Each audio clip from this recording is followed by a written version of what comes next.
gravity outside the surface of earth, motion under gravity outside surface of earth, outside surface of earth. This is our earth and body is somewhere here, and its distance from the center of earth is x. तो distance हमेशा मैं center से लूँगा, okay, and this is earth radius. अगर मैं इसका height h suppose करूँ कि किसी बॉल को मैंने उछाला, तो क्योंकि हाइट तो मैं यहीं से मेजर करूँगा, लेकिन जो यहाँ पे इस क्वेश्चन में डिस्कशन करनी है, जो h का डिस्टेंसेस हैं वो सेंटर से लेनी है. इसका मतलब जो इस फॉर्मूले में पुट करेंगे वो आएगा h plus R. So outside the surface of earth what will happen, this is earth mass and this is mass of the body, then by law of gravitation the force is directly proportional to the product, inversely proportional to square of distance. When we combine these two we get some constant gm over x square. This is our first equation. Then equation of motion अगर लिखना तो कैसे लिखेंगे? equation of motion will be like this. a की force है f और मास m है. Equation of motion इस पार्टिकल की लिख रही है जिसका मास m है. तो इन दोनों को कंपेयर करो तो यू विल गेट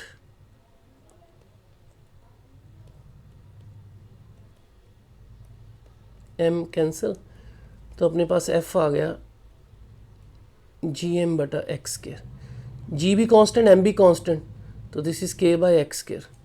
नाउ इससे एक चीज़ पता लगी कि अपने पास k अगर कांस्टेंट है तो then what we can do, we can write f is proportional to inversely proportional to x square. जैसे जैसे डिस्टेंस बढ़ता जाएगा एक्सेलेरेशन कम होता जाएगा, जैसे जैसे डिस्टेंस x से कम होता जाएगा एक्सेलेरेशन बढ़ता जाएगा. यानी कि जैसे जैसे आप अर्थ के सेंटर की तरफ जाओगे तो ग्रेविटी बढ़ती जाएगी. This is the formula.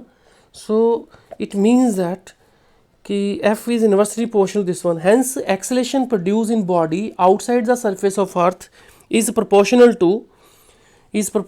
to the square of distance of the body from the center of the earth. On earth what will happen? On earth surface x will be equal to r.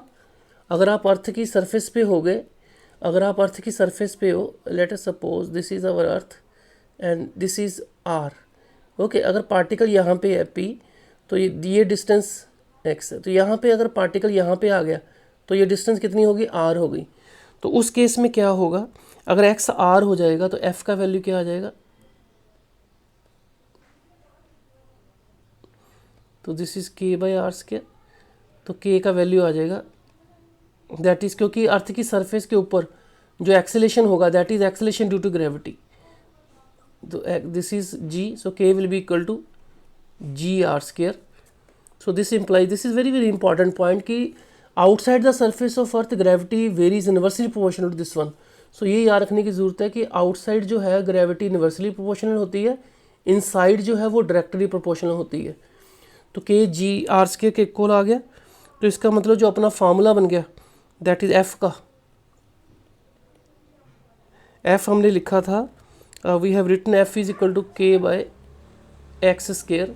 तो K का value आ गया g R square by X square. इसका मतलब जब outside the surface of earth जाएंगे तो F का फार्मूला ये वाला यूज़ करना है. And please remember this formula. Question that always ask escape velocity, find the escape velocity, कि with what velocity we should throw a particle so that it will never come back to earth surface. कि किस velocity से किसी particle को throw किया जाए, यानी कि escape velocity is initial velocity. With what velocity we should throw a particle so that its final velocity becomes 0 and it will never come to earth. So it means x tend to infinity, कि particle दूर चला जाए, infinite दूर चला जाए और उसका velocity 0 हो जाए. escape velocity is velocity with which particle must be thrown so that particle never come back to earth surface. This is the velocity with which particle must be thrown so that its velocity become 0 at infinity. Okay, so this is the definition of escape velocity. So this is a body, we throw the body, let us suppose that the body reach here and its distance from the earth is x, center से लेना distance. तो इसका acceleration f है। ये against जा रहा है तो नेचुरली ऊपर जा रहा है, क्योंकि फोर्स ऑफ अट्रैक्शन नीचे की तरफ लगेगी तो नेगेटिव होगा, ऊपर वाली डायरेक्शन पॉजिटिव है। तो इक्वेशन ऑफ मोशन के लिए हम क्या लिखेंगे, इक्वेशन ऑफ मोशन के लिए अपने पास जो f है that is equal to minus GR²/x²। तो ये यूज़ करना है f का जो फार्मूला है, because we know that outside the surface of earth हमने k का वैल्यू निकाला था GR², और अपने पास फार्मूला था f का K/x²। तो क्योंकि अगेंस्ट द मोशन है तो नेगेटिव साइन आ गया। तो यहाँ पे f का कौन सा फार्मूला यूज़ करें, v dv/dx।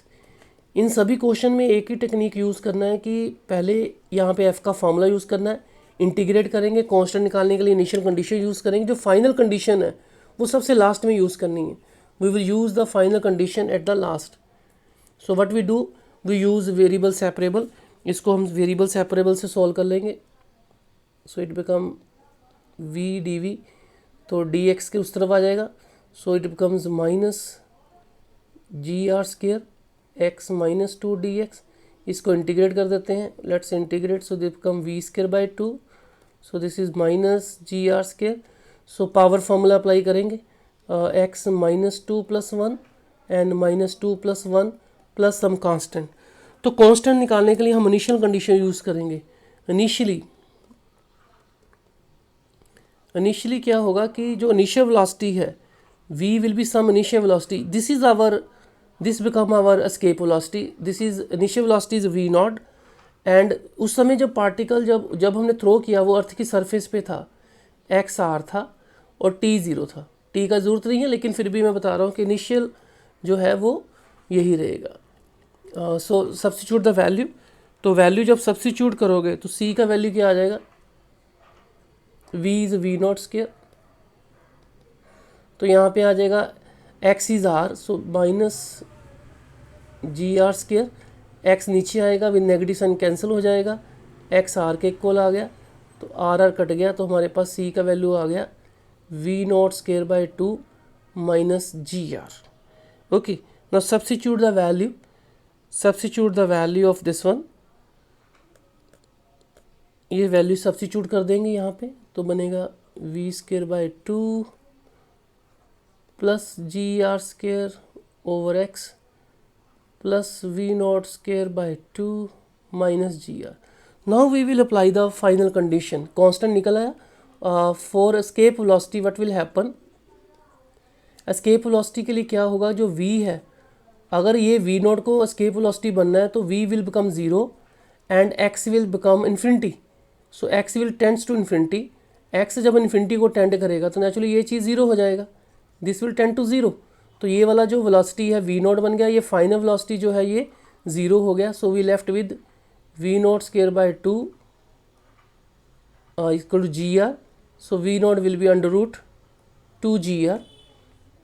तो v0 का वैल्यू जो एस्केप वेलोसिटी आ गया वो आ गया 2 G0 √2 GR।